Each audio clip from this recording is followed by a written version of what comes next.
Hi everyone, welcome to LNBD YouTube channel. நம்ம இன்னைக்கு என்ன பார்க்க போறோம்னா வடச்சென்னை 2, அதாவது தனுஷ் வெற்றிமாறன் காம்போல வடச்சென்னை 2 எப்போ வரும்னு எல்லாரும் எதிர்பார்த்துட்டு இருந்தோம். இவங்க ரெண்டு பேரும் சேர்ந்து வட இந்தியாவே எதிர்பார்க்குற மாதிரி ஒரு கதையை கையில் எடுத்திருக்காங்க. அந்த படம் என்ன அப்படின்னா தமிழ் முருகன், அதாவது தமிழ் முருகன், தமிழ் கடவுள் முருகர் அப்படின்னா தமிழர்கள் தவிர்க்க முடியாத ஒரு படமாக அமையும், தமிழர்கள் பார்க்கக்கூடிய ஒரு படமாக அமையும்.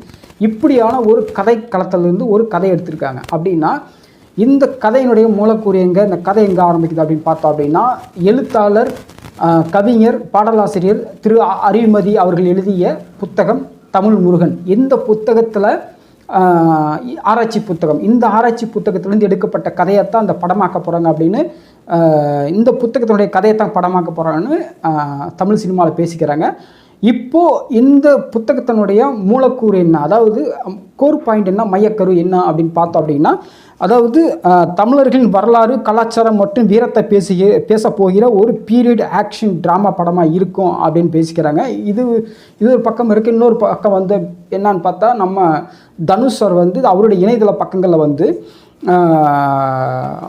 தமிழ் மக்களுக்கு நிலத்திற்கு நித்திய காவலன், வீரன், அரசன், தலைவன், தலைமை தளபதி அப்படிங்கிற போட்டு சன் ஆஃப் கொற்றவைன்னு போட்டிருந்தாங்க.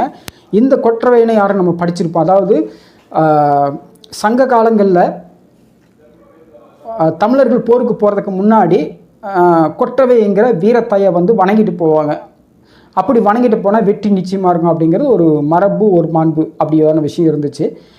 இப்போ அந்த வீரத்தாய்க்கு பிறக்கின்ற பிறந்த ஒரு